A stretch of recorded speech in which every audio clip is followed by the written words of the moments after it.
हम लोग Hindi teacher LTR exam और OSSTET के लिए प्रिपरेशन कर रहे हैं। तो आज हम लोग बनाम लॉर्ड कर्जन निबंध के जो दो किरदार हैं शिव शंभू और लॉर्ड कर्जन के बारे में कुछ इम्पोर्टेंट पॉइंट डिस्कशन करेंगे। तो चलिए शुरू करते हैं। बनाम लॉर्ड कर्जन। शिव शंभू की चिट्ठी जो कि बाल मुकुंद गुप्त जी के द्वारा लिखी गई है, इसमें बनाम लॉर्ड कर्जन निबंध संकलित है। फिर देखेंगे शिव शंभू के बारे में, लॉर्ड कर्जन के बारे में, बनाम लॉर्ड कर्जन के निबंध के कुछ महत्वपूर्ण बिंदु के बारे में। तो चलिए पहले देखते हैं शिव शंभू के चिट्ठी। हिंदी में व्यंग विनोद की सजीव शैली के पुरस्कर्ताओं में बाल मुकुंद गुप्त के शिव शंभू के चिट्ठी अपना अप्रतिम स्थान रखते हैं। शिव शंभू के कल्पित नाम से गुप्त जी ने लॉर्ड कर्जन के शासनकाल में भारतीय जनता की दुर्दशा को प्रकट करने के लिए 8 चिट्ठे लिखे थे। याद रहे, 8 चिट्ठे लिखे थे। ये चिट्ठे उस समय की राजनीतिक गुलामी और लॉर्ड कर्जन की निर्मम क्रूरताओं को जिसने सटीक रूप में प्रस्तुत करते हैं, उतनी पूर्णता के साथ उस समय का कोई दूसरा अभिलेख नहीं करता। इतिहास के पृष्ठों में जो जानबूझकर अंकित नहीं किया गया, उसे यदि पढ़ना अभीष्ट हो तो इन चिट्ठों को पलटना चाहिए। ये चिट्ठी 1603 ईस्वी से 1605 ईस्वी के मध्य भारत मित्र में प्रकाशित हुए थे। उस समय गुप्त जी ही भारत मित्र के संपादक थे। अभी थोड़ा हम लोग शिव शंभू के बारे में देखेंगे। शिव शंभू परतंत्र देश का नागरिक है। मन बहलाव के लिए वह भांग का सेवन करता है। भांग का नशा उसकी चेतना को विलीन नहीं करता, हल्का सा सरूर होता है जो मादक ना होकर मन को तरंगायित करने में समर्थ है। मन की इसी प्रमुदित तरंग में शिव शंभू अपने चारों ओर फैले हुए समाज के दुख दर्द की कहानी कहना शुरू करता है। गुलामी की निबिड़ श्रृंखला में जकड़ा हुआ भारतीय शिव शंभू अपने अस्तित्व को यदि अनुभव कर पाता है तो केवल परतंत्र भारत की पामली के लिए। जो षड्यंत्र अपने शासनकाल में रचे, उसका संकेत इन चिट्ठों में लेखक ने जिस शैली में प्रस्तुत किए हैं, वह निसंदेह हिंदी व्यंग की बेजोड़ बेमिसाल है। अभी हम लोग देखेंगे लॉर्ड कर्जन के बारे में। लॉर्ड कर्जन क्रूर स्वभाव का अहंकारी शासक था। उसके शासनकाल में भारतीय जनता को सुख सुविधा प्राप्त होना तो असंभव था, प्रत्युत वह तो पहले से प्राप्त अधिकारों को भी छीनने के पक्ष में था।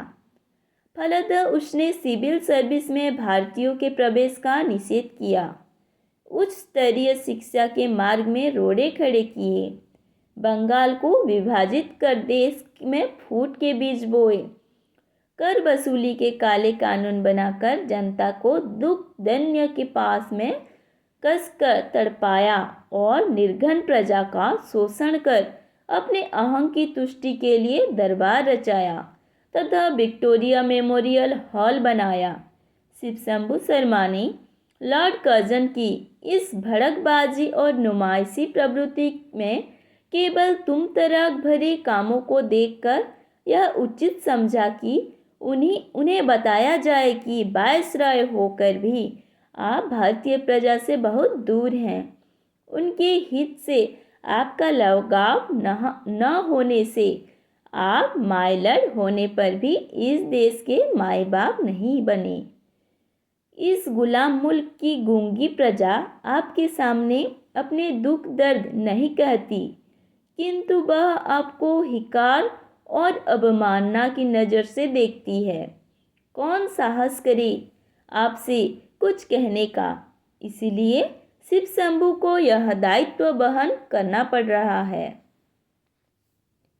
यह ठीक है कि इस देश गुलाम देश की प्रजा ऑफिशियल प्रतिनिधि बनने का शिव शंभू के पास कोई अधिकार पत्र या सनद नहीं है, तथापि वह इस देश की प्रजा का प्रतिनिधि होने का दावा रखता है।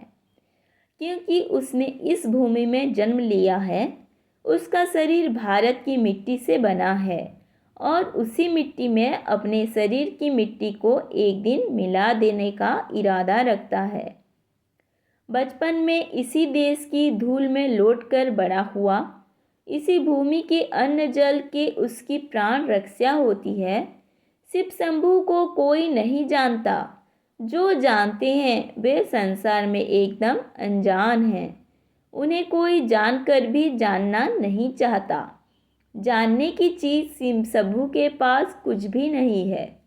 उसके पास कोई उपाधि नहीं, राज दरबार में उसकी पूछ नहीं, हाकिमों से हाथ मिलाने की उसकी हैसियत नहीं, उसकी हाँ में हाँ मिलाने की किसकी ताब नहीं। वह एक कदर्प शून्य घमंडी ब्राह्मण है राज प्रतिनिधि। क्या उसकी दो चार बातें सुनाइएगा। शिव शंभू शर्मा ने अपनी हैसियत और सामर्थ्य की बात जिस गंभीर व्यंग से कही है, वह भारतीयों की दमित दशा का ही एक बोलता हुआ शब्द चित्र है। हम लोग कर्जन के बारे में और शिव शंभू के बारे में विस्तार रूप से जाने। अब हम लोग थोड़ा देखेंगे बनाम लॉर्ड कर्जन के निबंध के कुछ महत्वपूर्ण बिंदु को। बनाम लॉर्ड कर्जन शीर्षक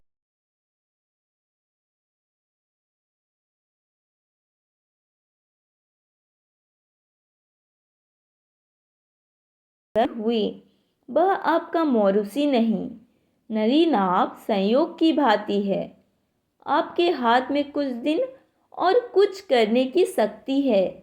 लेकिन माय लॉर्ड, क्या आप भी चाहते हैं कि आपके आसपास एक वैसी ही मूर्ति जैसे लॉर्ड लेंसडन जैसी खड़ी हो?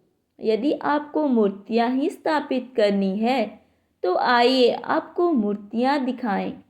वह देखिए, एक मूर्ति है जो किले के मैदान में नहीं है, पर भारतवासियों के हृदय में बनी हुई है। पहचानिए इसे।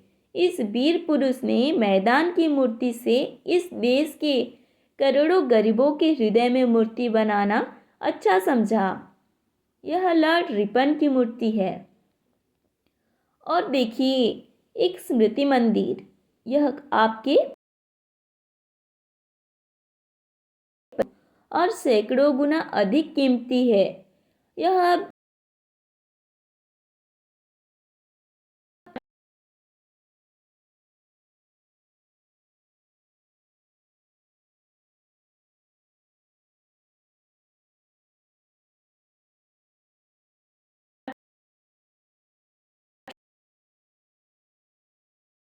के बाद दूसरी बार फिर से 2 वर्ष के लिए वायसराय नियुक्त किया गया। यह था हमारे निबंध लॉर्ड कर्जन के बारे में। नेक्स्ट हम लोग चर्चा करेंगे बनाम लॉर्ड कर्जन निबंध। धन्यवाद।